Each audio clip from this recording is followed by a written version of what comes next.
No meu vídeo sobre Os Fantasmas se Divertem, eu comentei como o Tim Burton ele tinha essa vontade de tirar do papel uma sequência pro filme, né? Procurando ali alguma história legal, alguma ideia boa que fosse boa realmente pra valer essa sequência, mas sempre dava errado, ou o roteiro nunca ficava tão bom, ou tinha problemas pra conseguir trazer os atores de volta. Eu sei que sempre foi dando tantos problemas no decorrer de quase 40 anos que os Fantasmas se Divertem 2 praticamente virou ali uma lenda urbana, até que finalmente conseguiu dar certo, conseguiu encontrar uma história, conseguiu encontrar ali os atores, casar a agenda, para realizar um filme com Tim Burton de volta na direção, que saiu finalmente agora em 2024. Mas em todo esse meio, será que o Tim Burton ele realmente conseguiu encontrar a história perfeita, né? Essa sequência perfeita que ele queria achar? Bom, vamos discutir isso no decorrer do vídeo, mas antes deixa eu me apresentar. Fala galera, aqui quem fala é o Adam, sejam bem-vindos ao canal. Aproveita para se inscrever se for novo por aqui e também já deixa aquele like para ajudar a fazer esse vídeo chegar em mais gente aí que gosta de cinema, que gosta de comentar cinema com a gente. E claro, não esquece de me seguir também nas redes sociais, se você ainda não me segue, o arroba está aqui na tela e os links na descrição do vídeo. E bora hoje falar de Os Fantasmas Ainda Se Divertem, Beetlejuice, filme aí dirigido pelo Tim Burton. 30 anos após os eventos do filme anterior, Lydia, vivida por Winona Ryder, precisa lidar com o falecimento inesperado do pai enquanto tenta melhorar sua relação com a filha Astrid, vivida por Jenna Ortega. Mas quando um novo portal para o pós-vida é aberto, as duas precisarão lidar novamente com Beetlejuice, vivido por Michael Keaton. Eu fico pensando no lugar do Tim Burton, buscando aí essa história perfeita, como casar os personagens, como dar uma continuidade a um filme que foi ficando tão icônico no decorrer dos anos. E aí eu tenho certeza que ele encontrou vários conceitos, várias histórias que poderiam render um roteiro completo, render um filme. E aí fica o questionamento: Tim Burton encontrou, afinal de contas, a história perfeita? Não, mas eu tenho certeza que muitos desses conceitos, muitas dessas histórias, muitos desses fragmentos, eles acabaram presentes nessa continuação que finalmente saiu do papel.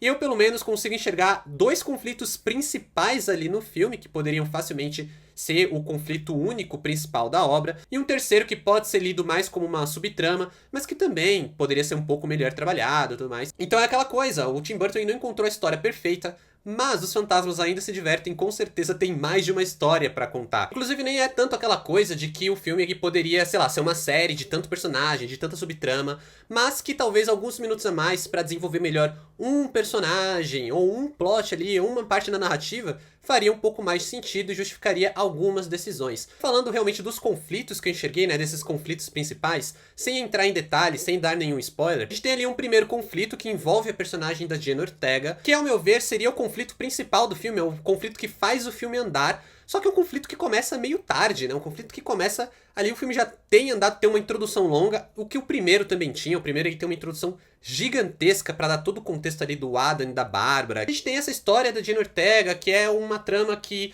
meio que move a parte principal do filme, começa muito tarde e termina antes do esperado. A gente tem ali um segundo conflito, que é o conflito envolvendo a personagem da Monica Bellucci, que ao meu ver é o maior problema do filme, sendo que é uma personagem que apesar de, tipo, deslumbrante, a Monica Bellucci ela tá muito bem, ela rende a melhor cena do filme, ao meu ver, é a cena dela, é a primeira cena dela, a introdução da personagem, mas é uma personagem que tá desfilando pelo filme e parece que ela não tem nenhum propósito de fato, ou apenas talvez a influência em uma outra decisão de um outro personagem. Mas no geral é uma personagem que eu sinto que não afeta muito a trama, ela é meio indiferente, tá ali apenas pra ter aquela grande cena de introdução e depois meio que fica de fora. E aliás, falando de Jenna Ortega, falando de Wandinha, é uma atriz ali que também tá meio que num typecasting, né? Ela tá fazendo o que ela já vem fazendo há muito tempo, o mesmo tipo de personagem, a mesma cara, a mesma aborrecente, chata, que tá ali só pra reclamar, que tá meio que fazendo o que ela sempre faz. Eu gosto muito da Jenna Ortega, eu acho que ela é uma atriz muito boa, que tem bastante potencial.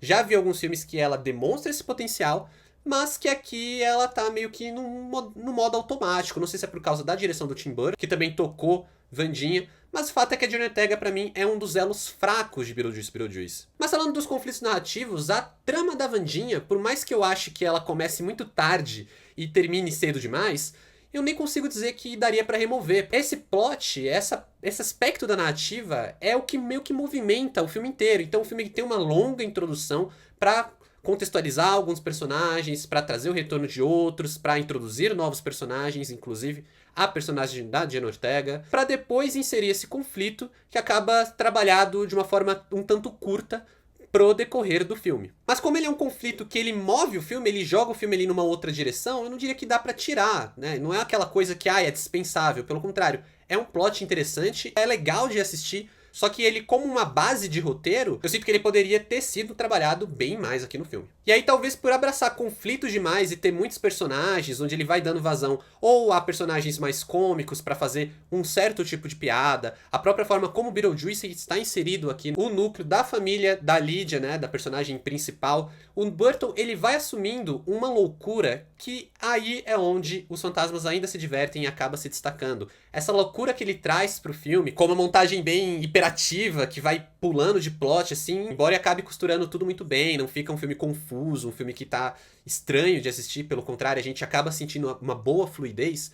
É um filme que abraça essa loucura, que vai brincando com aspectos do original, que vai brincando com os novos aspectos, com as expansões que ele meio que faz ali na mitologia, e com toda uma gama de personagens, sejam personagens recorrentes, né, personagens que estejam voltando, e os personagens novos. Nisso ele acaba valorizando alguns personagens, como a própria Lydia, o próprio Beetlejuice, e desvalorizando outros personagens, como é o caso da personagem da Monica Bellucci, que eu citei aqui, e o personagem do Willem Dafoe, que é um ator incrível, tudo que ele faz é maravilhoso, cara. Toda vez que ele tá num filme, parece que ele entrega uma coisa completamente diferente do que a gente vê, do que a gente espera, do que a gente já viu. E ele tá sempre esbanjando carisma, esbanjando, assim, uma presença em tela que faz toda a diferença, assim como ele faz aqui em Beetlejuice. Beetlejuice, apesar dele não ser muito mais do que um coadjuvante de luxo. E acaba que o título do filme, que é um bom título, é uma boa continuidade ali pros Fantasmas se Divertem, né? Esse título, Os Fantasmas Ainda Se Divertem, ele é um título muito feliz, esse título brasileiro é um título muito feliz, porque tem gente se divertindo pra caramba aqui, principalmente o Tim Burton, que parece estar felizaço, assim, de brincar com esses núcleos, brincar com esses personagens, brincar com essa temática de pós-mortem. Eu acho que talvez tenha muito da própria carreira do Tim Burton, que vem de alguns filmes que não fizeram, né, tanto sucesso, parece que não foram tão bem aceitos, acho que o próprio diretor não teve boas experiências nos bastidores, e aqui ele voltou pra algo mais dele, que é uma continuação de um produto original ali, que ele trabalhou, com atores que ele gostou de trabalhar, então ele tá bem sentindo em casa, ele tá bem confortável. Isso transparece justamente na forma como ele tá à vontade na direção, que ele vai brincando com algumas coisas, ele vai trazendo referências que são completamente descontextualizadas, parece que estão ali por estar,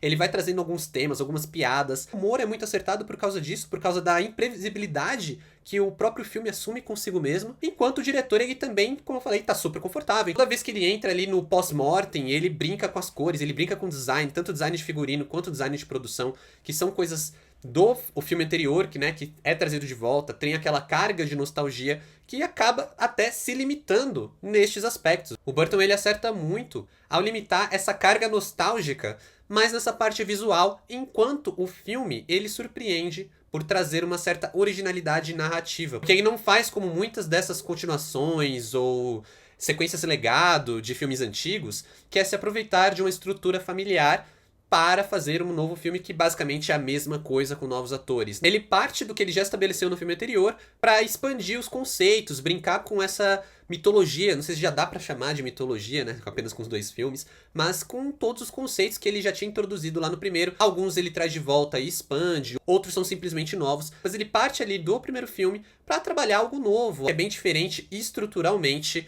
do filme anterior. E esse repeteco do filme, né, toda essa sensação familiar, ele resguarda realmente pros aspectos mais visuais, mais pros conceitos que ele trazia nos figurinos, no design de produção, nos efeitos práticos que ele traz ali, né? Claro, sempre com CGI ali em cima para dar uma ajudada, mas fazendo muita coisa de efeito prático, inclusive gerando uma das melhores piadas do filme, que envolve ali uma referência a um terror bem dos anos 80, bem clássico, que eu prefiro nem falar muito aqui para não estragar a surpresa. Ele fica nesse joguinho de expandir um pouco aqui, trazer uma nostalgia ali, né? A gente já tem os personagens que claramente carregam essa carga de nostalgia, e aí também vai atualizando um pouco de Beetlejuice para a nova geração, né? Para essa para esse novo público. Seja ali na parte do filme onde ele, por exemplo, menciona os influenciadores digitais, que é uma coisa que não existia na época, a gente tem hoje, é muito presente, a gente não tem como simplesmente ignorar esse aspecto da sociedade, né, esse aspecto da internet, mas também pelo fascínio que as pessoas têm pelo sobrenatural. Tudo isso é algo que acaba sendo mencionado ou direta ou indiretamente em Os Fantasmas Ainda Se Divertem, e que faz com que o filme ele não soe datado e não soe simplesmente um repeteco. Ele tenha realmente um ajuste de geração que não só faz sentido, dados os 30 anos que separam as duas obras, também com a ideia de restabelecer o filme para essa nova geração, talvez até visando em outros capítulos, numa nova franquia, etc. E claro, não confiar que apenas trazer a Jenna Ortega, que é uma atriz que tem esse apelo com o novo público, vai ser o suficiente para trazer o Beetlejuice para a nova geração. A intenção realmente parece abrir Beetlejuice para novos fãs e apresentar talvez o filme anterior e outras mídias, como musical, videogames, etc. Eu queria voltar um pouco nessa questão muito da loucura do Tim Burton, porque eu citei a montagem, que é uma montagem muito interessante no sentido de conseguir unir coisas que parecem que vão se atropelar em dado momento. Ali no meio do filme, parece que o filme vai implodir de tanta coisa, mas o Tim Burton ele vai amarrando muito bem para conseguir dar um desfecho legal, um desfecho satisfatório. A montagem é muito responsável por isso, de dar uma fluidez pro longa, mas também o ritmo do filme, que é muito legal. Isso se deve não só à montagem, mas à presença do Beetlejuice, do Michael Keaton, que tá maravilhoso novamente. Ele acerta muito o tom no personagem. Ele traz aquela vertente um pouco mais safadinha do Beetlejuice, mas ao mesmo tempo de uma maneira charmosa, né? Quando ele vai fazer umas referências, quando ele vai contar uma história da vida dele. E tem essas referências e tem esses momentos que são bem legais, mas a forma como ele espalha a presença do Beetlejuice no decorrer do filme, eu acho que faz toda a diferença. Porque no primeiro filme, aquela grande introdução que eu citei, ela praticamente não tem o Beetlejuice, ou tem ali uma menção, uma ceninha, um diálogo, e aí parece arrastada. Quando o Beetlejuice ele entra em cena, o filme ganha uma vida nova. Aqui é a mesma coisa, toda vez que o Beetlejuice ele entra em cena, o filme ganha uma vida nova, só que ele entra em cena um pouco mais cedo, e aí a gente tem ceninhas mais espaçadas, né? A gente tem alguns momentos ali com o personagem que são bem cativantes, que funcionam bem, pra sempre manter o ritmo ali funcionando da melhor forma possível. O ritmo, pra mim, de Os Fantasmas Ainda Se Divertem, é um ritmo muito melhor que o ritmo do antigo. E eu nem digo isso porque é um filme antigo, mas porque ele realmente tem aquela introdução muito longa, que esse também tem, como eu falei, o conflito principal do filme é que demora a aparecer de fato, mas a presença do Beetlejuice ser usada para suavizar essa barriga de roteiro, digamos assim, funciona muito bem, porque o filme ele acaba te cativando pela presença do Michael Keaton. E o Michael Keaton ele divide bastante a tela com a Winona Ryder, o que é ótimo, porque a atriz ela tá no auge, assim, ela tá muito, muito bem.